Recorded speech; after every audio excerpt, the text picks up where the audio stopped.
పిల్లలందరికీ శుభోదయం. So revision video 1లో మనం పేపర్ ప్యాటర్న్ కానీ సో అదే మాదిరిగా దానికి సంబంధించిన నుండి కొన్ని రోమన్ నెంబర్ 1, 2, 3 వాటి గురించి మనం చర్చించుకున్నాం.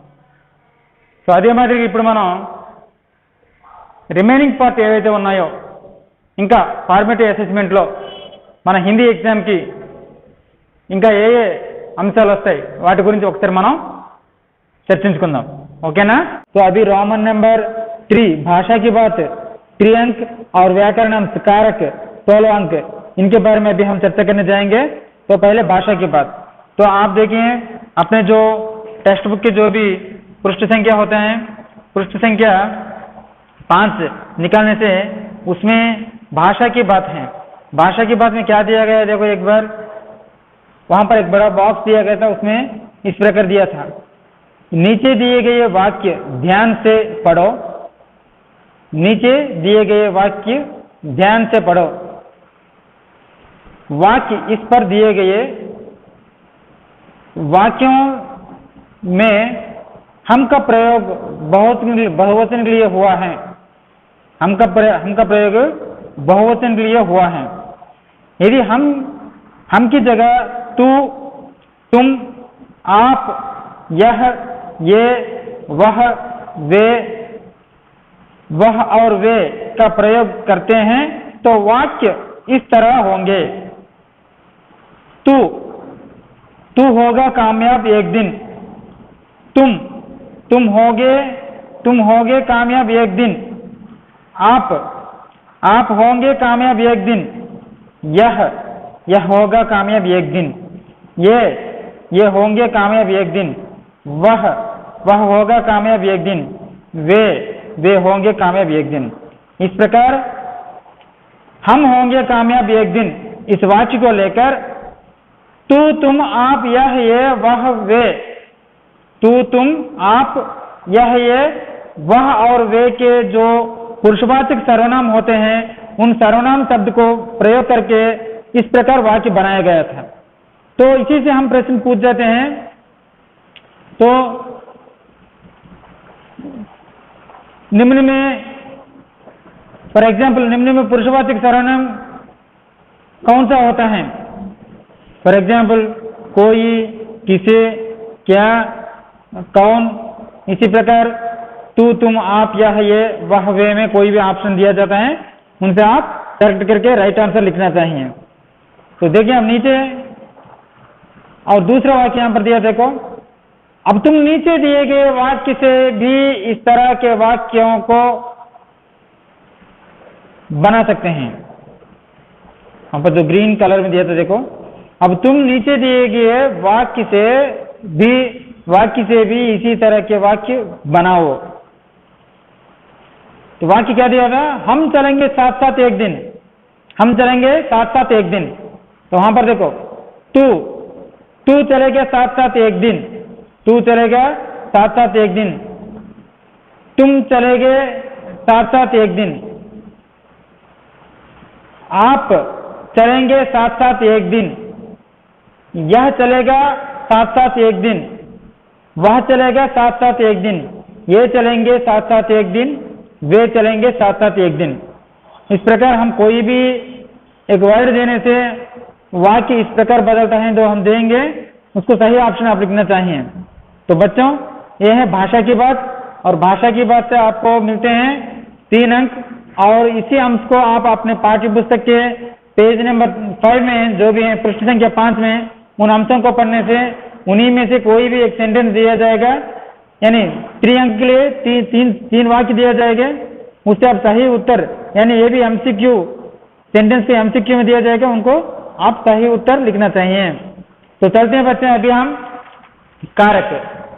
तो कारक के बारे में चर्चा करेंगे. ये रोमन नंबर 4 का है व्याकरण अंश कारक.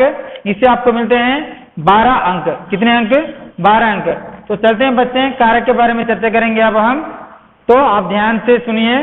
जैसे कि हिंदी में कारक 8 प्रकार के होते हैं. हिंदी में कारक 8 प्रकार के होते हैं. कितने प्रकार के बच्चों? हिंदी में कारक 8 प्रकार के होते हैं। ओके, तो आपको पहले ही कारक का जो रेगुलर वीडियो बताया गया और उसी प्रकार कारक का जो PDF फॉर्मेट भी आपको दिया गया था, तो उसी अंशों से फिर भी हम एक बार चर्चा करेंगे। आपको जो PDF फॉर्मेट दिया, तो पहले हम ये PDF फॉर्मेट कारक का भेजे थे, उसी पर हम चर्चा कर रहे हैं। तो देखिए आपकी स्क्रीन पर यहाँ पर दिखाई दे रहे हैं कारक मतलब क्या है, उसका कारक का परिभाषा, और यहाँ पर एक टेबल भी दिया गया, तालिका में कारक उसके बारे में दिया गया था। मैं एक बार समझाऊंगा, ध्यान से सुनिए। तो कारक का परिभाषा दिया था, संज्ञा या सर्वनाम के जिस रूप से उसका संबंध वाक्य के दूसरे शब्दों के साथ जाना जाता है, उसे कारक कहते हैं। और एक बार दोहराऊंगा, संज्ञा या सर्वनाम के जिस रूप से उसका संबंध वाक्य के दूसरे शब्दों के साथ जाना जाता है, उसे कारक कहते हैं। उदाहरण, गोपाल ने लकड़ी से बंदर को मारा। उदाहरण क्या दिया था वहां पर, गोपाल ने लकड़ी से बंदर को मारा। तो यहां पर ने और से को, ये 3 कारक चिन्ह होते हैं। इन कारक चिन्ह वाक्य में गोपाल और लकड़ी और बंदर मारा, इन शब्दों को, गोपाल एक संज्ञा शब्द है, लकड़ी भी एक संज्ञा शब्द है, बंदर संज्ञा शब्द है, और इसी प्रकार मारा तो क्रिया है। संज्ञा और क्रिया इन वाक्यों के बीच संबंध को प्रकट करने के लिए जो चिन्हों का हम उपयोग करते हैं, उन्हें कारक चिन्ह कहते हैं। तो कारक क्या कहलाते हैं, संज्ञा या सर्वनाम के जिस रूप से उस संबंध को वाक्य के दूसरे शब्दों के साथ जाना जाता है, उसे कारक कहते हैं। పిల్లలు ఇంకోసారి జాగ్రత్తగా నేను ఎక్స్ప్లెయిన్ చేస్తాను వినండి. సో ఇక్కడ పరిభాష డెఫినేషన్ ఇచ్చాడు कारक తెలుగుది, దాన్ని మీరు ఒకసారి వింటే, సంజ్ఞ యా సర్వనాం అంటే నామవాచకము లేదా సర్వనామం యొక్క జిస్ రూప్ సే రూపాన్ని బట్టి, ఉస్కా సంబంధ్ అంటే నామవాచకం యొక్క కానీ సర్వనామం యొక్క కానీ సంబంధం అనేది వాక్యకే దూసరే శబ్దం సే, అంటే కర్త స్థానంలో నామవాచకం కానీ సర్వనామం కానీ వస్తుంది. అలాగే కర్మస్థానంలో కూడాను, ఆబ్జెక్టివ్ ప్లేస్లో కూడాను కర్త కానీ కర్త సంజ్ఞ కానీ సర్వనామం కానీ వస్తుంది. ఇలా వచ్చేటప్పుడు సంజ్ఞ యా సర్వనామం సే, సంజ్ఞ యా సర్వనామం కే అంటే నామవాచకం లేదా సర్వనామం యొక్క సంబంధం అంటే సంబంధం అనేది వాక్యకే దూసరే శబ్దం కే సాత్ అంటే వాక్యంలో ఉండే ఇతర పదాలతో గల సంబంధాన్ని తెలియజేయడానికి ఉపయోగించేటటువంటి పదాంశాలను కారక్ అని అంటాం మనం. అంటే విభక్తి ప్రత్యయం. ఇంగ్లీష్లో అయితే వీటిని కేజెస్ అంటాం మనం, కేజెస్. సో ఇంగ్లీష్లో మనకి నామినేటివ్ కేజ్, అలాగే objective case, instrumental case, dative case, ablative case, possessive case, locative case, addressive case అనేసి వస్తాయి, చూసారా. సో అదే మాదిరిగా మనం ఇక్కడ వీటిని హిందీలో మనం కారక్ అంటాం, తెలుగులో విభక్తి ప్రత్యయములు అంటాం, తెలుగులో విభక్తి ప్రత్యయములు అంటాం మనం. సో ఇక్కడ మనకి ఉదాహరణ చూసినట్లయితే, గోపాల్ నే లకడీ సే బందర్ కో మారా. సో అక్కడ నే, సే, కో అనేవి లేవు అనుకుందాం మనం. ఒక నిమిషానికి మనం అక్కడ ఆ చిహ్నాలు లేకపోయినట్లయితే వాక్యం ఎలా ఉంటుంది మనకి, గోపాల్ లకడీ బందర్ మారా, గోపాల్ లకడీ బందర్ మారా. ఇలా మనం చదివితే ఆ వాక్యం అనేది ఏంటి, నిరర్థకంగా ఎటువంటి అర్థం లేకుండా మీనింగ్లెస్గా ఉంటుంది. గోపాల్ లకడీ బందర్ మారా అంటే ఏమైనా అర్థం ఉందా, ఏమీ లేదు, అర్థం లేదు. సో ఈ విధంగా గోపాల్ అనేటటువంటి సంజ్ఞాశబ్దికి, లకడీ అనేటువంటి సంజ్ఞాశబ్దికి, బందర్ అనేటువంటి సంజ్ఞాశబ్దం ఏదైతే ఉందో దానికి, మరియు మారా అనేటువంటి క్రియ, వీటికి మధ్య గల సంబంధాన్ని ఈ నే, తే, కో అనేటువంటి కారక చిహ్నాలు అనేవి తెలియజేస్తాయి. గోపాల్ని లకడీసే బందర్కో మారా అంటే అర్థం ఏమిటంటే, గోపాలుడు లకడీస్ ఏంటంటే కర్రతో, బందర్ అంటే కోతి, కో అంటే నీ, మారా అంటే కొట్టెను. గోపాలుడు కర్రతో కోతిని కొట్టెను అంటే ఇక్కడ గోపాలుడు డు అనేది, అలాగే లకడీస్ అంటే తో, కర్రతో అనేది, అలాగే బందర్ అంటే కోతి, కో అంటే నీ, కోతిని అంటే ఇక్కడ డు అండ్ తో, నీ అనేటువంటి విభక్తులు అనేవి మనకి వచ్చాయి. అవి రావడం వల్ల వాక్యం అనేది అర్థవంతంగా మారింది. అందుకే గోపాలుడు కర్రతో కోతిని కొట్టెను, గోపాల్నే లకడీసే బందర్కో మారా.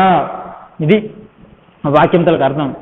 అక్కడ గోపాలుడు, ఆ గోపాలుడు కర్ర, నే సే కో అనేటటువంటి నే సే కో అనేటువంటి కారకచిహ్నాలు లేవనుకోండి, అప్పుడు వాక్యం తలకు అర్థం ఎలా మారుతుంది తెలుసా? గోపాలుడు కర్ర కోతి కొట్టెను. గోపాలుడు కర్ర కోతి కొట్టెను. ఏమైనా అర్థం ఉందా? అర్థం నిరర్థకంగా ఉంది కనుక ఈ కారకచిహ్నాలు విభక్తి ప్రత్యయాలు ఏవైతే మధ్య మధ్యలో వస్తాయి అవి వాక్యాన్ని అర్థవంతంగా మార్చడంలో కూడా సహాయపడతాయి. సో మరి నెక్స్ట్ వెళ్ళిపోదాం. మరి నెక్స్ట్ ఇక్కడ చూడండి, నెక్స్ట్ ఆ టేబుల్లో మనకి హిందీ మే 8 कारक हैं, హిందీ మే 8 कारक हैं. హిందీలో ఎన్ని రకాల కారకులు ఉన్నాయన్నా? హిందీలోని కారక్ 8 టైప్స్ అనమాట. కారక్ అనేసరికి మీ మైండ్లో గుర్తుకు రావాల్సింది 8. నేను వీడియోలో చెప్పాను మీకు. हिंदी में कारक कितने प्रकार के हैं? 8 कारक हैं. वो क्या हैं? एक कर्ता कारक నామినేటివ్ కేస్ నే, తెలుగులో అయితే డూ మూవులు ప్రథమ విభక్తి. సో అలాగే సెకండ్ వన్ కర్మకారక్, కర్మకారక్ accusative case or objective case అని అంటాం మనం. కో, దీని యొక్క సింబల్ కో. తెలుగులోని విభక్తి ఏంటి? నీ ను లా కి కు, నీ ను లా కి కు అంటే ద్వితీయ విభక్తి. అలాగే మూడవది కరణ్ కారక్, కరణ్ కారక్ అంటే ఇన్స్ట్రుమెంట్ కేజ్, ఇన్స్ట్రుమెంట్ కేజ్ అంటే సే కే ద్వారా, సే చేతన్ చేన్ తోడంతోన్, సే చేతన్ చేన్ తోడంతోన్ అని ఉంటుంది మనకి. చే చేత తో తోడ అనేది తెలుగులోని విభక్తి 8, తృతీయ విభక్తి. అలాగే ఫోర్త్ వన్ సంప్రదాన కారక్ డేటివ్ కేజ్, సంప్రదాన కారక్ అంటే డేటివ్ కేజ్ కో కేలియే కే వాస్తే. మనకు ఆ టేబుల్ చూస్తే కో కేలియే కే వాస్తే అని అవుతుంది. కొరకున్ కై, కొరకున్ కై కోసము, కొరకున్ కై కోసము అనేటువంటి మీనింగ్ అనేది మనకి ఉంటుంది. అలాగే ఫిఫ్త్ వన్ అపాదాన కారక, అపాదాన కారక అంటే అబ్లిటివ్ కేజ్ చే అనమాట. అంటే నుండి వలన కంటే పట్టే నుండి, అంటే నుండి వలన కంటే అనే అర్థం వస్తుంది, నుండి వలన కంటే అనే అర్థం వస్తుంది. అలాగే సిక్స్త్ వన్ సంబంధ కారక పాజిటివ్ కేజ్ లేదా జెనెటివ్ కేజ్ అని అంటాం మనం. మే పర్ అనేటువంటి మీనింగ్ వస్తుంది, లో లోపల మీద పైన అనే మీనింగ్ వస్తుంది. ఎయిత్ వన్ సంబోధన కారక ఏ అరే అజీ ఓయి ఓరి ఓసి అని తెలుగులో అంటాం మనం. ఇది సంబోధన కారక అనేసి మనం అంటాం. సో టోటల్గా 8 టైప్స్ అనమాట. ఇంకోసారి కర్తాకారక్ నే డూ మూవులు అనేటువంటి మీనింగ్ వస్తుంది. కర్మకారక్ ఆబ్జెక్టివ్ కేజ్ కో అనేది నిన్ లన్, నిన్ లన్ గురించి అంటే నీ ను లా కీ కు అనేసి ఇక్కడ ఇచ్చారు. ఇక్కడ కో అనేది మీనింగ్ ఏంటంటే TO2, ఇంగ్లీష్లో 2 అనేటువంటి మీనింగ్ రావాలి. అలాగే కరణ్ కారక్ ఇన్స్ట్రుమెంట్ కేజ్ సే కే ద్వారా అనేది యూజ్ చేస్తాం మనం, సే కానీ కే ద్వారా అనే కానీ. వీటి దగ్గర మీనింగ్ ఎలా వస్తుంది? సే అంటే విత్ అనేటువంటి మీనింగ్, కే ద్వారా అంటే ఎలాంగ్ విత్ అనేటువంటి మీనింగ్ అనేది వస్తుంది. అలాగే సంప్రదాన కారక్ డేటివ్ కేజ్ కో కేలియే కే వాస్తే, కో కేలియే కే వాస్తే అనే పదాలను మనం ఉపయోగిస్తాం. సంప్రదాన కారక్ అంటే ఇక్కడ మనకి ఫర్ అనేటటువంటి మీనింగ్ వస్తుంది, ఫర్ అనేటువంటి మీనింగ్ వస్తుంది. అపాదాన కారక అంటే సే ఇక్కడ వచ్చింది మరలా. సే అబిలిటివ్ కేజ్ సే అంటే నుండి వలన కంటే, అంటే ఇంగ్లీష్లో సే అంటే ఇక్కడ ఫ్రమ్ అనేటువంటి మీనింగ్ రావాలి. అలాగే సంబంధ కారక, సంబంధ కారక కా కే కి, సంబంధ కారక కా కే కి ఇక్కడ యొక్క అనేటువంటి మీనింగ్ వస్తుంది. యొక్క అంటే ఆఫ్ అనేటువంటి మీనింగ్ ఇంగ్లీష్లో వస్తుంది. అధికరణ కారక్ మే పర్, లో లోపల మీద పైన అనే మీనింగ్ వచ్చింది. మే అంటే ఐఎన్ ఇన్ అనేటువంటి మీనింగ్, పర్ అంటే ఓఎన్ ఆన్ అనేటువంటి మీనింగ్ ఇక్కడ మనకి వస్తుంది.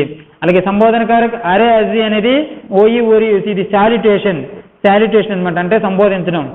సో ఇది పిల్లలు టేబుల్ తలక కంప్లీట్గా మనం ఇంతవరకు టేబుల్ కారక్లో ఉండేటువంటి టేబుల్, ఆ టేబుల్లోని 8 టైప్స్ ఆఫ్ కారక్, దాని యొక్క చిహ్నాలు, దాని ఇంగ్లీష్లో ఏమంటాం తెలుగులో ఏమంటాం అనేది మనం ఒకసారి చర్చించుకున్నాం. ఇప్పుడు మనం ఫస్ట్ వన్ కర్తాకారక్ వెళ్ళిపోతాం. మరి కర్తాకారక్, సో కర్తాకారక్ చూడండి, ఇక్కడ కర్తకర్తల పరిభాష మీద జాగ్రత్తగా అబ్జర్వ్ చేస్తే ఇక్కడ ఏమనిచ్చిందంటే क्रिया के करने वाला का बोध होता है, क्रिया के करने वाला का बोध होता है, उसे कर्ता कारक कहते हैं. క్రియని బోధించేటటువంటి వాడిని మనం కర్త అంటే క్రియని చేసేటటువంటి వాడిని డూయర్ ఆఫ్ ద యాక్షన్ అనమాట. క్రియాకో కర్నే వాలాక, క్రియాకే కర్నే వాలాక బోధ అవుతాయి అంటే క్రియ యాక్షన్ని చేసేటటువంటి వాడు, పనిని చేసేవాడు, అతని గురించి మనం చర్చించుకుంటాం. ఉసే కర్తాకైతే డూయర్ ఆఫ్ ద యాక్షన్ ఎప్పుడు కూడా సబ్జెక్ట్ కనుక, డూయర్ ఆఫ్ ద యాక్షన్ ఎప్పుడు సబ్జెక్ట్ కనుక ఇక్కడ కర్తాన్స్ అంటే సబ్జెక్ట్ అనమాట. సో ఇక్కడ చూడండి మనం జాగ్రత్తగా అక్కడ ఇచ్చాడు నే కర్తాకారక హే, నే కర్తాకారక, నే అనేది కర్తాకారక. भूतकाल में क्रिया सकर्मक होने पर ही इसका प्रयोग किया जाता है। भूतकाल में क्रिया सकर्मक होने पर ही इसका प्रयोग किया जाता है। भूतकाल के सामान्य, आसन्न, पूर्ण और संदिग्ध भूतकाल में ने का प्रयोग किया जाता है। అంటే అర్థం ఏంటంటే నే అనేది కర్తాకారక, ఇది భూతకాలంలో మాత్రమే ప్రయోగించబడుతుంది। భూతకాలం ఎప్పుడు సకర్మక క్రియ హోనే పర్, క్రియ సకర్మక హోనే పర్ అంటే సకర్మక క్రియ అంటే ఏమిటి? వాక్యంలో కర్త, కర్మ, క్రియ ఈ మూడు కూడా కలిపి వస్తే అది సకర్మ క్రియ అవుతుంది। ఒకవేళ వాక్యంలోని కర్మ అనేది, ఆబ్జెక్టివ్ అనేది లోపిస్తే అది మనకి అకర్మ క్రియ అవుతుంది। మనం ఇంగ్లీష్లో చెప్పుకుంటాం కదా ట్రాన్సిటివ్ వెర్బ్, ఇంట్రాన్సిటివ్ వెర్బ్ అని। ట్రాన్సిటివ్ వెర్బ్ అంటే అక్కడ సబ్జెక్టివ్, ఆబ్జెక్టివ్ అండ్ వెర్బ్ మూడు కూడా ఉంటాయి। సబ్జెక్టివ్, ఆబ్జెక్టివ్, వెర్బ్ మూడు కూడా ఉంటాయి। ఇంట్రాన్సిటివ్ వెర్బ్ అంటే ఆబ్జెక్ట్ అనేది లోపిస్తుంది, ఓన్లీ సబ్జెక్ట్ అండ్ వెర్బ్ మాత్రం ఉంటాయి। సో అలాగే కర్త, కర్మ, క్రియ మూడు ఉంటే అది సకర్మ క్రియ అవుతుంది। కర్త మరియు క్రియ మాత్రం ఉండి కర్మ లోపించినట్లయితే అకర్మ క్రియ అవుతుంది। సో ఈ విధంగా భూతకాలంలో వాక్యంలో కర్త, కర్మ, క్రియ మూడు రావాలి। వాక్యంలో కర్త, కర్మ, క్రియ మూడు రావాలంటే అది సకర్మ క్రియ అయి ఉంటుంది। అప్పుడు మాత్రమే సామాన్య భూతకాలు, ఆసన్న భూతకాలు, పూర్ణ భూతకాలు మరియు సందిగ్ధ భూతకాల్లోని కర్తతో పాటు నేని ప్రయోగించాలి, నే అనేటువంటి సింబల్ని ప్రయోగించాలి। మిగతా వర్తమాన కాలు కానీ భవిష్యత్తు కాలంలో కానీ ఎక్కడా కూడా మనం నే అనేది ప్రయోగించకూడదు కర్తతో పాటు। బాగా గుర్తుంచుకోవాలి, కర్తాకారక నే అనేది ఎప్పుడు వస్తుంది? భూతకాలంలో మాత్రమే మనం ప్రయోగించాలి। అది ఎప్పుడు ప్రయోగించాలి? వాక్యంలో కర్త, కర్మ, క్రియ మూడు వస్తేనే మాత్రమే ప్రయోగించాలి। అది వాక్యం భూతకాలంలో ఉండాలి। వాక్యం భూతకాలంలోని నాలుగు కాలాల్లో మాత్రమే ఉంటుంది। భూతకాలం యాక్చువల్గా 6 కాలాలు। ఏమంటే 6 కాలాలు? సామాన్య, ఆసన్న, పూర్ణ, అపూర్ణ, సందిగ్ధ और హేతు మధ్యభూతకాలు అనేసి టోటల్గా 6 టైప్స్ ఉంటాయి అనమాట। ఆ 6 టైప్స్లో 4 టైప్స్ భూతకాల్లో మాత్రమే నే అనేది మనం ప్రయోగిస్తున్నాం। ఏంటో 4 టైప్స్? సామాన్య భూతకాలు ఒకటి, ఆసన్న భూతకాలు ఒకటి, పూర్ణ భూతకాలు ఒకటి, సందిగ్ధ భూతకాలు ఒకటి। ఈ కాలాల్లో మాత్రమే నే అనేది కర్తతో పాటు ఉపయోగిస్తాం। సో అక్కడ చూడండి కొన్ని ఉదాహరణలు ఇచ్చాను। రామ్ నే పాఠ్ పడా, రామ్ నే పాఠ్ పడా, రామ్ రెడ్ ఏ లెసన్, సామాన్య భూతకాల్। సో అదే మాదిరిగా రామ్ నే పాఠ్ పడా హై, Rama has read a lesson, ఆసన్న భూతకాల్। రామా నే పాఠ్ పడా థా, Rama has read a lesson, पूर्ण भूतकाल। रामा ने पाठ पढ़ा होगा, Ram might have read a lesson, संदिग्ध భూతకాల్। సో ఈ విధంగా ఏమిటి ఉదాహరణ? సామాన్య భూతకాల్లో నే ప్రయోగించాం, కర్త, కర్మ, క్రియ మూడు వచ్చాయి, దాని కర్తతో పాటు నే అనేది ప్రయోగించాం। రామ్ నే పాఠ్ పఢా హై, ఇది ఏమిటి? ఇది ఆసన్న భూతకాలు కనుక కర్త, కర్మ, క్రియ మూడు ఉన్నాయి కనుక కర్తతో పాటు నే అనేది ప్రయోగించాం। అలాగే రామ్ నే పాఠ్ పఢాతా, ఇది పూర్ణ భూతకాలు। సో కర్త, కర్మ, క్రియ మూడు ఉన్నాయి కనుక కర్తతో పాటు అంటే రామ్ ఇక్కడ కర్త, కర్తతో పాటు నే అనేది ప్రయోగించాం। అలాగే రామ్ నే పాఠ్ పఢా హోగా, ఇది సందిగ్ధ భూతకాలు। సో ఇక్కడ కూడా మనం కర్త, కర్మ, క్రియ మూడు ఉన్నాయి కనుక సకర్మ క్రియ కనుక కర్తతో పాటు నే అనేది ప్రయోగించాం। సో నెక్స్ట్ పిల్లలు కర్మకారకు, ఒకసారి కర్మకారకు చూడండి। जिस वस्तु या व्यक्ति पर क्रिया का फल पड़ता है उसे कर्म कारक कहते हैं। जिस वस्तु या व्यक्ति पर क्रिया का फल पड़ता है उसे कर्म कारक कहते हैं। उदाहरण के सीता ने बिल्ली को मारा, सीता ने बिल्ली को मारा అంటే जिस वस्तु या व्यक्ति पर क्रिया का फल पड़ता है, ఏ వస్తువు లేదా వ్యక్తి మీదైతే క్రియ యొక్క ఫలితం అనేది పడుతూ ఉందో, ఎఫెక్ట్ అనేది పడుతుందో उसे कर्म कारक कहते हैं। అంటే ఫర్ ఎగ్జాంపుల్ రామ్ నే రావణ్ కో మారా, రామ్ నే రావణ్ కో మారా, లేదా ఇక్కడ సీతానే బిల్లి కో మారా, సీతానే బిల్లి కో మారా। ఇక్కడ బిల్లి అనేది, సీత అనేది కర్త, అలాగే బిల్లి అనేది కర్మ, అదే మాదిరిగా మారా అనేది క్రియ। ఇక్కడ సీతానే బిల్లి కో మారా, सीता ने किसे मारा? बिल्ली को मारा। बिल्ली को मारे पर दर्द किसने भोगता है? बिल्ली ने भोगता है। क्रिया किसने किया? सीता ने किया। क्रिया का जो फल बिल्ली भोगता है। అంటే ఇక్కడ ఏమంటే తెలుగులో చెప్తాను జాగ్రత్తగా వినండి। సీత పిల్లిని కొట్టింది, సీత పిల్లిని కొట్టింది। ఇక్కడ సీత ఏం చేసింది? ఏమండి కొట్టడం అనేటువంటి క్రియ చేసింది, కొట్టడం అనేటువంటి క్రియ చేసి ఉంది। ఆ కొట్టడం అనేది ఎవరిని కొట్టింది? పిల్లిని కొట్టింది. ఆ కొట్టేటప్పుడు ఆ పిల్లికి దెబ్బ తగిలింది కనుక అంటే సీత ఇక్కడ ఏంటంటే ఒక యాక్షన్ చేసింది, పిల్లిని కొట్టడం అనేటువంటి యాక్షన్ చేసింది. సో ఆ యాక్షన్ చేసేటప్పుడు అక్కడ ఆ దెబ్బ అనేది ఎవరికి తగిలింది? పిల్లికి తగిలింది. సీత కొట్టడం వలన దెబ్బ అనేది పిల్లికి తగిలింది. దాని ఫలితాన్ని ఎవరు అనుభవిస్తున్నారు? పిల్లి అనుభవిస్తుంది అనమాట. అంటే పిల్లి ఆ బాధని పిల్లి అనుభవిస్తుంది. సో ఇక్కడ క్రియ యొక్క ఫలితం అనేది కర్మ అయినటువంటి పిల్లి మీద పడింది. పిల్లి ఆ బాధని భరిస్తుంది కనుక ఇది కర్మకారక్. అంటే కో అనేది కర్మకారక్, బిల్లి కో మారా, కో అనేది కర్మకారక్. సో ఈ విధంగా కర్మకారక్ అంటే మనం జాగ్రత్తగా గుర్తుంచుకోవాలి. కర్మకారక్ ఇంకోటి టు అనేటటువంటి మీనింగ్ కూడా వచ్చేటప్పుడు ఇంగ్లీష్లో మనకి టు అనే మీనింగ్ వస్తే కో వచ్చి కో అనేది మనకు అక్కడ వాక్యంలోని టు అనేటువంటి మీనింగ్ ఇస్తే అప్పుడైతే కర్మకారక్ అని మనం భావించుకోవచ్చు. అదే మాదిరి ఇక్కడ అసలు జాగ్రత్త చూడండి. అలాగే కో అనేది प्राणीवाचक कर्ता के साथ प्रयोग किया जाता है, उसका प्रयोग अप्राणीवाचक कर्ताओं के साथ नहीं करता. అంటే ఇక్కడ ఏమంటే కో అనేది ప్రాణివాచక అంటే లివింగ్ థింగ్స్ ఏవైతే ఉన్నాయో అలాంటి ఆబ్జెక్ట్ లేదా సబ్జెక్ట్స్తో మాత్రమే మనం ప్రయోగిస్తాం. అంతేగాని నాన్ లివింగ్ థింగ్స్తో మనం ప్రయోగించాం కో అనేది. ఇక్కడ చూడండి ఉదాహరణ కొన్ని చూడండి. రామ్ రావణ్ కో మారతా హై, రామ్ రావణ్ కో మారతా హై. అలాగే ఇంకోటి మనం చూస్తే రామ్ రావణ్ కో మారతా హై. ఉదాహరణ చూడండి. వహ్ కోట్ లావో. ఇక్కడ కోట్ అనేది ఏంటంటే మనం వేసుకుంటే రైన్ కోట్ కానీ ఏదైనా సరే సూట్ కానీ కోట్ అనేది అంటే ఒక వస్తువు, అప్రాణి నాన్ లివింగ్ థింగ్స్. సో అక్కడ ఏంటంటే వహ్ కోట్ కో లావో రాంగ్ అనమాట. సో రైట్ ఆన్సర్ ఏంటి? వహ్ కోట్ లావో అనాలి. అలాగే సీత ఘర్ గయి, సీత ఇంటికి వెళ్ళింది. సీత ఘర్కో గయి అనేసి వాడకూడదు, సీత ఘర్ గయి. ఎందుకంటే ఘర్ అనేది నాన్ లివింగ్ థింగ్ కదా, అప్రాణివాచక శబ్ద కదా. అందుకని ఆబ్జెక్ట్తో పాటు మనం ఏమిటి ఇక్కడ ఏమిటి భూతకాల్లో ఉంది. సో అదే మాదిరిగా సీత ఘర్ గయి అనేది నాన్ లివింగ్ థింగ్స్ కనుక మనం ఖచ్చితంగా మనం ఘర్తో పాటు కో అనేది ఉపయోగించకూడదు, సీత ఘర్ గయి అనేది ఉపయోగించాలి. నెక్స్ట్ ఇంకోటి చూడండి. ఇక్కడ कभी कभी अप्राणिवाचक वस्तुओं जानवरों को विशेषता के बताने के लिए को का प्रयोग होता है. కొన్ని సందర్భాల్లో నాన్ లివింగ్ థింగ్స్ యొక్క గొప్పతనాన్ని తెలియజేసేటప్పుడు కోని మనం వాడవచ్చు. అప్పుడప్పుడు విశేషం తెలుపుటకు అప్రాణివాచకములకు పశువులకు కూడా కో ప్రయోగిస్తాం.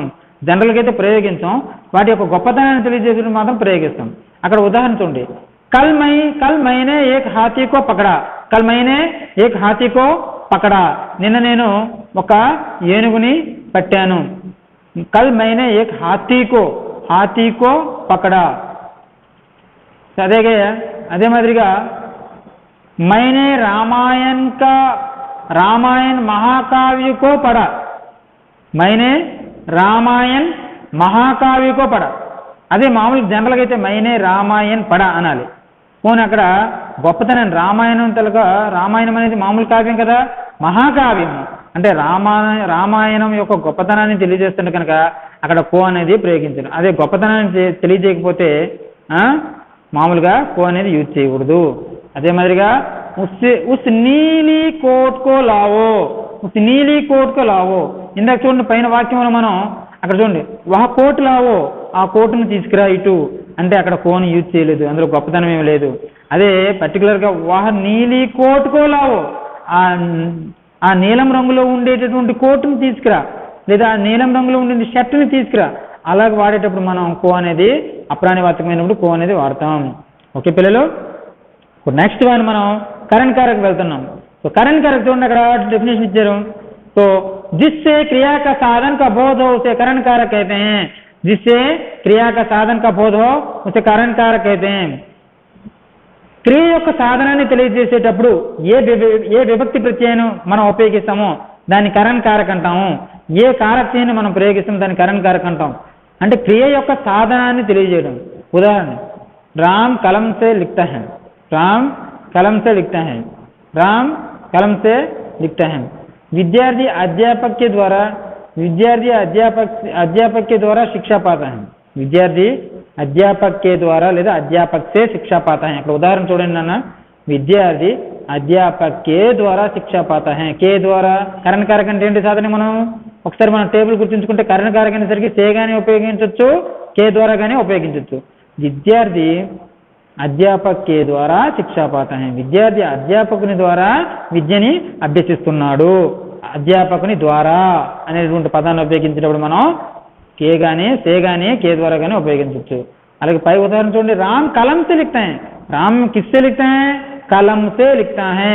అక్కడ రామ్ లిఖతా హై, కిస్సే లిఖతా హై? కలం సే లిఖతా హై. రాముడు వ్రాస్తున్నాడు. దేంతో వ్రాస్తున్నాడు? పెన్నుతో వ్రాస్తున్నాడు. అక్కడ కలముతో అంటే సాధనాన్ని తెలియజేస్తుంది కనుక సే అనేది కరణకారక అవుతుంది. నెక్స్ట్ ఇక్కడ కరణకారక ఇంకో సందర్భంలో కూడా వాడతాం మనం. ఏమిటది? క్రియ యొక్క సాధనాన్ని తెలపడానికి. జాగ్రత్త ఉండి, క్రియాకి సాధన కా బోధ कराने के लिए वह चाकू से फल काटता है. అతను చాకుతో ఫలాన్ని కోస్తూ ఉన్నాడు. అలాగే ప్రేరిత కర్తకి సాత్ మిల్కర్ ఆతి హై. ప్రేరిత కర్తతో పాటు సీతానే గీతా సే ఖత్ లిఖవాయా. సీతానే గీతా సే ఖత్ లిఖా. ప్రేరణార్థ క్రియ ప్రేరిత కర్తలు మనం మాట్లాడుకున్నాం కదా. సో శబ్దభేదలకు వెళ్ళి ఒకసారి క్రియ మనం చర్చించుకునేటప్పుడు ప్రేరణార్థ క్రియ అంటే ప్రేరిత కర్త ఏంటి మనము మాట్లాడుకున్నాం. సో ప్రేరిత కర్తలతో పాటు కూడాను ఈ సే అనేది ఉపయోగించడం జరుగుతుంది. అలాగే కే సాత్ అనే అర్థంతో శ్రీకృష్ణ నే అర్జున్ సే కహా. శ్రీకృష్ణ నే అర్జున్ సే కహా. అలాగే లड़का ने पिताजी के साथ बाजार जा रहा है. लड़के ने पिताजी के साथ बाजार जा रहा है. सॉरी, लड़का పితాజీ కే సాత్ బాజార్ జా రహా హై. సో ఇలాంటి సందర్భాల్లో కూడా మనం సే అనేది కరణకారక ఉపయోగిస్తాం. నెక్స్ట్ మనం వెళ్తున్నాం సంప్రదాన కారక. ఏమిటండి మనం సంప్రదాన కారక గురించి ఒకసారి మాట్లాడుకుందాం. సంప్రదాన కారక అంటే మరేం లేదండి. సంప్రదాన కారక అంటే ఇది కూడా కో అనే సింబల్ అనేది వస్తుంది.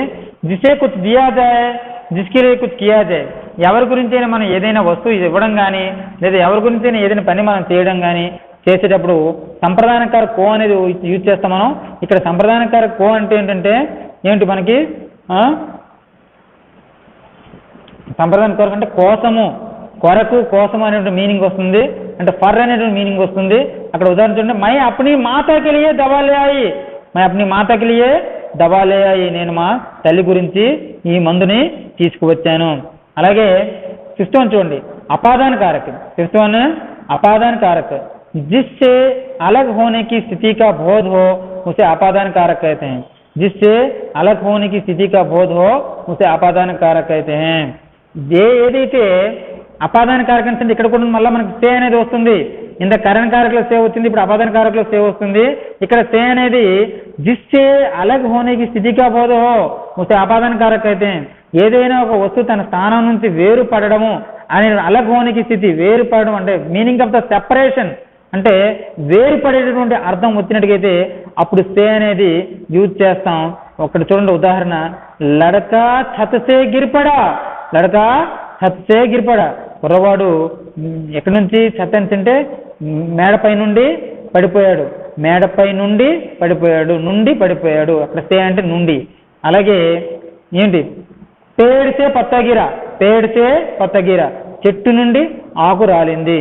చెట్టు నుండి ఆకు రాలింది. నుండి సే అంటే నుండి. అలాగే यह बस विजयनगरम से विशाखपट्टनम जा रहा है. यह बस विजयनगरम से विशाखपट्टनम जा रहा है. ఈ బస్ అనేది విజయనగరం నుండి విశాఖపట్నం వెళ్తుంది అనేటువంటి మీనింగ్ లో కూడా సే అనేది యూజ్ చేస్తాం, కానీ అపాదాన కారక. అలాగే समयावधि की सूचना करने के लिए मैं 5 साल से విజయనగరం में रहता हूँ. मैं 5 साल से విజయనగరం में रहता हूँ. నేను 5 సంవత్సరాల నుండి విజయనగరంలో ఉంటున్నాను. ఇలా కూడా మనం ఉపయోగించవచ్చు. నెక్స్ట్ ఒకసారి చూద్దాం మనం. ఇప్పుడు మన సంబంధకారక చూద్దాం ఒకసారి. సంబంధకారక ఇక్కడ మనం చూసినట్లయితే जिससे संज्ञा या सर्वनाम का संबंध वाक्य के दूसरे शब्दों से ज्ञात होता है उसे संबंध कारक कहते हैं. अगर ఏం చెప్పాను, जिससे संज्ञा या सर्वनाम का संबंध वाक्य के दूसरे शब्दों से ज्ञात होता है उसे संबंध कारक कहते हैं. तो ఏ పదం అయితే సంజ్ఞ అంటే నామవాచకం, యా అంటే లేదా, సర్వనామం అంటే సర్వనామం యొక్క సంబంధం అనేది వాక్యకి దూసరే శబ్దం సే వాక్యంలో ఉండేటటువంటి ఇతర పదాలతో గల సంబంధాన్ని తెలియజేస్తుందో దాన్ని మనం సంబంధ కారకం అంటాం. ఉదాహరణకి యహ రామ్ కా బేటా హై. యహ రామ్ కా బేటా హై. సో ఇక్కడ మనకి కర్త, కర్మ, క్రియ వాక్యంలో 3 కూడా ఉంటాయి. కర్త, కర్మ, క్రియ. సో ఇక్కడ కర్త, కర్మ, క్రియ యహ రామ్ కా బేటా హై. రామ్ కా బేటా హై. సో అక్కడ రామ్ కా బేటా హై అంటే ఇక్కడ మనకి ఈ సెకండ్ వన్ వచ్చినటువంటి సంజ్ఞ ఏదైతుందో బేటా అనేది మనం బాగా గమనిస్తే బేటా అంటే కొడుకు, అంటే అది బేటా పులింగ్. అలాగే ఏకవచన శబ్దం, పులింగ్ ఏకవచన శబ్దం ఎప్పుడైతే వస్తుందో అప్పుడు మనం వెంటనే కా అనేటటువంటి కారక్తిని అనేది ఉపయోగిస్తాం. సో జనరల్గా మనకి ఒక టేబుల్లో చూసినట్టయితే మనకి కారక్తిని సంబంధ కారక ఏంటి, సంబంధ కారక వచ్చేసరికి కా కే కి, కా కే కి. కా అనేది పులింగ ఏకవచనకి, అంటే సంజ్ఞ అనేది పులింగ ఏకవచనం అయినప్పుడు, అదే మాదిరిగా పులింగ బహువచనం అయినప్పుడు కే, స్త్రీలింగ ఏకవచనం మరి బహువచనకి కీ అనేది యూజ్ చేస్తాం మనం. ఇంకోసారి స్టూడెంట్స్ సంబంధ కారక ఒకసారి మనం చూద్దాం. संबंध कारक వచ్చేసరికి దాని పరిభాష ఏ విధంగా ఉందో చూడండి. जिस संज्ञा या सर्वनाम का संबंध वाक्य के दूसरे शब्दों से ज्ञात होता है उसे संबंध कारक कहते हैं. जिससे संज्ञा या सर्वनाम దేని నుండి అయితే నామవాచకం లేదా సర్వనామం యొక్క సంబంధం అనేది వాక్యంలో రెండవ పదం లేదా ఇతర పదంతో సంబంధాన్ని తెలియజేస్తుందో అలాంటప్పుడు ఉపయోగించేటటువంటి చిహ్నాన్ని మనం సంబంధ కారక చిహ్నాన్ని అంటాం మనం. ఒకసారి మనం టేబుల్ ఒకసారి చూసినట్టుగైతే సంబంధ కారక చిహ్నం ఏంటి ఉన్నాయి మనకి కా కే కి. సంబంధ కారక చిహ్నం కా కే కి. దీని యొక్క మీనింగ్ ఏం చెప్పాం మనం ఆఫ్. ఓఎఫ్ ఆఫ్ అంటే యొక్క, యొక్క అనే మీనింగ్ వస్తుంది. కా కే కి ఈ మూడింటికి ఒకటే అర్థం, యొక్క అనే అర్థం వస్తుంది. కా అనేది ఎప్పుడు యూజ్ చేస్తాం అంటే కర్త పులింగ ఏకవచనం అయినప్పుడు, అంటే సంజ్ఞ పులింగ ఏకవచనం అయినప్పుడు కా యూజ్ చేస్తాం. అదేవిధంగా సంజ్ఞ అనేది పులింగ బహువచనం అయినప్పుడు కే యూజ్ చేస్తాం. అదే మాదిరిగా స్త్రీలింగ ఏకవచనం అయితే సంజ్ఞ అనేది స్త్రీలింగ ఏకవచనం అయినప్పుడు కీ యూజ్ చేస్తాం. అలాగే స్త్రీలింగ బహువచనం అంటే కీ యూజ్ చేస్తాం. బట్ చివరిని హై మీద చుక్క అనేది ఉంటుంది, ఇదే మన గుర్తు. సో ఈ విధంగా కా కే కి అనేది యూజ్ చేస్తాం. ఇక్కడ మీరు చూస్తే ఉదాహరణ చూడండి, యహ్ రామ్ కా బేటా హై, యహ్ రామ్ కా బేటా హై. సో ఇక్కడ రామ్ కూడా పులింగ శబ్దే, కానీ అక్కడ చివరిని వచ్చిన బేటా అనేది మనం బేస్గా చేసుకోవాలి.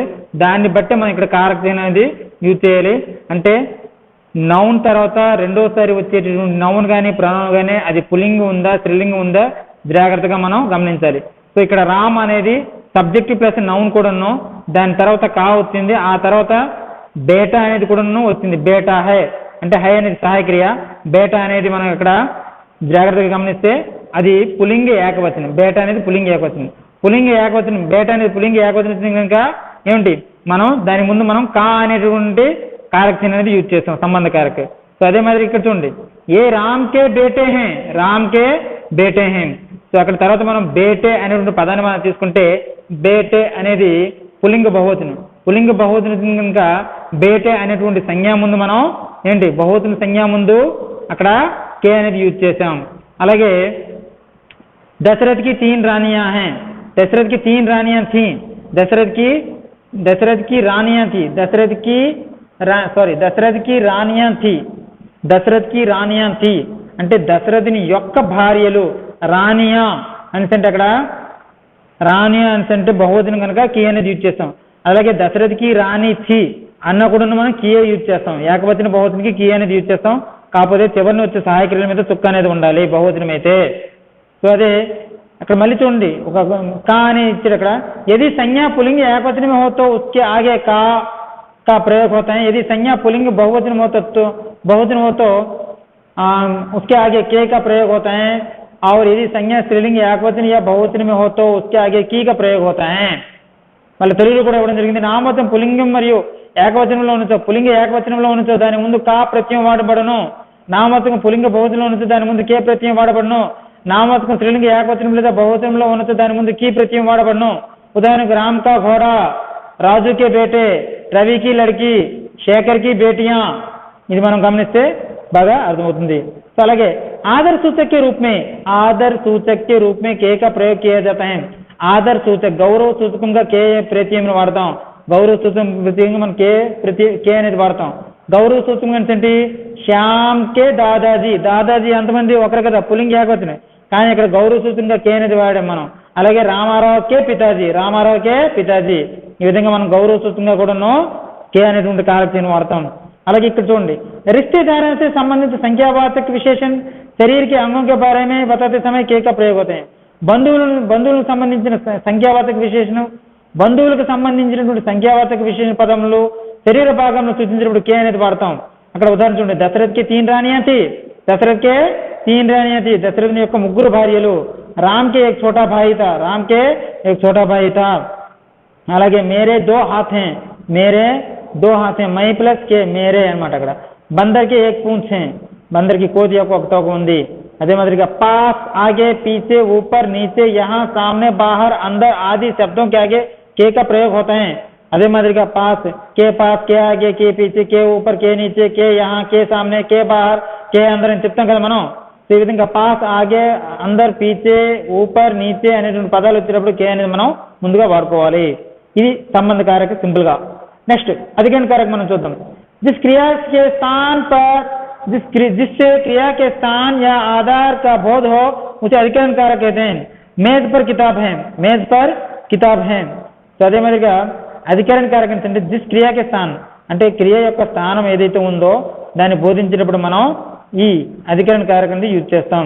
అంటే జిస్సే క్రియాక స్థాన్, ఒక క్రియ యొక్క స్థానం అనేది లేదా ఒక నామవాచకం యొక్క స్థానం అనేది ఎక్కడ ఉంది అనేది తెలియజేయడానికి మనం యూజ్ చేస్తాం. मेज पर किताब है, मेज पर क्या है, किताब है, मेज पर क्या है, किताब है. మేజ్ డాష్ కితాబ్ హై అంటే మీనింగ్ ఉండదు కదా. సో పర్ అనేటువంటి కారక యూజ్ చేస్తే మేజ్ పర్ కితాబ్ హై. అలాగే ఘర్ మే మా హై. ఈ విధంగా అధికరణ కారకం అంటే ఇంకేం లేదు. అధికరణ కారకం సరికి మన టేబుల్లో ఒకసారి చూసినట్లయితే మే పర్ అనేటటువంటి 2 చిహ్నాలు వస్తాయి. మే అంటే లోపల, పర్ అంటే పైన. అంటే ఇన్ ఆన్ అనేటువంటి మీనింగ్ వచ్చేటప్పుడు అధికరణ కారకం యూజ్ చేస్తాం. దానికి మేజ్ పర్ కితాబ్ హై, book is on the table, అలాగే ఘర్ మే మా హై, అలాగే జేబ్ మే కలం హై. సో ఈ విధంగా. నెక్స్ట్ 8th వన్ ఒకసారి చూద్దాం, లాస్ట్ వన్ సంబోధన కారక. जिससे किसी को पुकारा जाए अथवा ध्यान आकर्षित किया जाए, चेतावनी दिए जाए, उसे संबोधन कारक कहते हैं. ఎవరినైనా పిలవడం, శాల్యుటేషన్ అనమాట. ఎవరినైనా పిలవడం కానీ సంబోధించడం కానీ చేసేటప్పుడు వాడబడేటటువంటి ఈ ప్రత్యయాలు ఏవైతే ఉన్నాయో వాటిని మనం సంబోధన కారక అంటాం. హే భగవాన్, అజీజ్ సునోతో, బాప్రే ఇతనా బడా. సో ఈ విధంగా మనం ఈ సంబోధన కారకం యూజ్ చేస్తాం. సో నెక్స్ట్ ఒకసారి అభ్యాస కార్యక్రమం మనం చూసినట్టుగా అక్కడ చూడండి. అభ్యాస కార్యక్రమం జాగ్రత్తగా గమనించిన పిల్లలు. अपना सर्वस्व क्षण भर डैश दे सकता है, अपना सर्वस्व क्षण भर डैश दे सकता है. అక్కడ చూసినట్లయితే అతని యొక్క సర్వస్వం కూడా అతను క్షణం డాష్ ఇవ్వగలుగుతాడు. క్షణంలో ఇవ్వగలుగుతాడా లేదా క్షణం మీద ఇవ్వగలుగుతాడా. బ్రాకెట్లో మే పర్ ఉంది. సో అక్కడ చూస్తే మనం వాక్యంని బాగా అర్థం చేసుకొని వాక్యం తరగ తెలుగు మీనింగ్ని మనం గమనించాలి.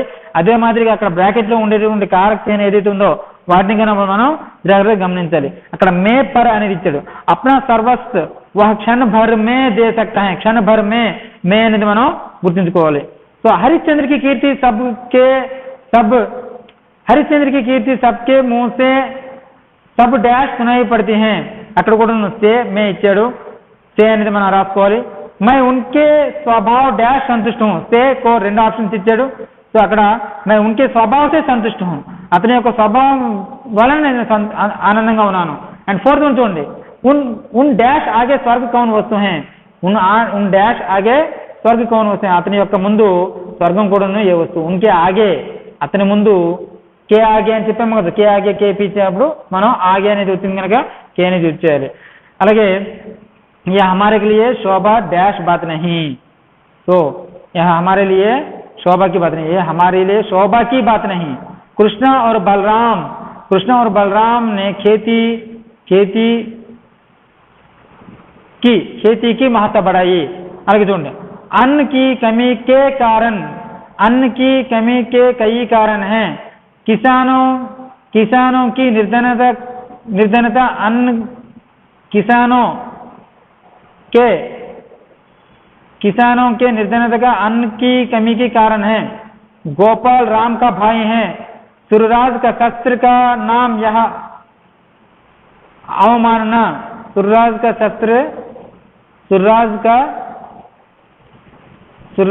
शस्त्र डैश है अवमानना.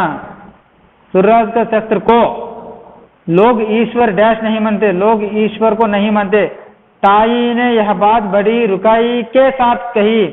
रामेश्वरी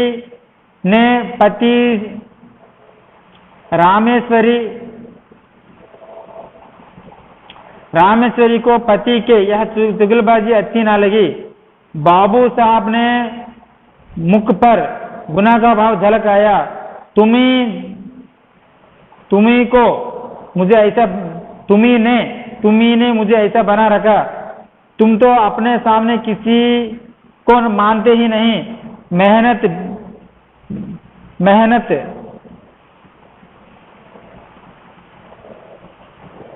मेहनत ने खान खाया।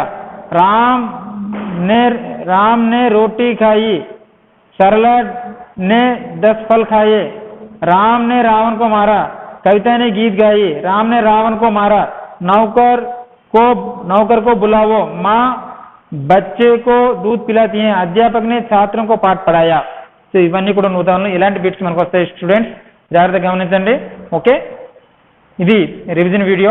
సో ఫార్మేట్ అసెస్మెంట్ బాగా ప్రిపేర్ చేస్తున్నాను. ధన్యవాదాలు పిల్లలు. ఇప్పటివరకు మనం చర్చించినటువంటి అంశాలను మీరు బాగా నేర్చుకున్నారని ఆశిస్తున్నాను. సో వీటిని మీరు వినియోగించుకుని ఫార్మేటివ్ అసెస్మెంట్లో ప్రతి బిట్ని కూడా మీరు చక్కగా రాస్తారని, ఈ ఫార్మేటివ్ అసెస్మెంట్లో మంచి మార్క్స్ పొందుతారని ఆశిస్తున్నాను. Okay, thank you.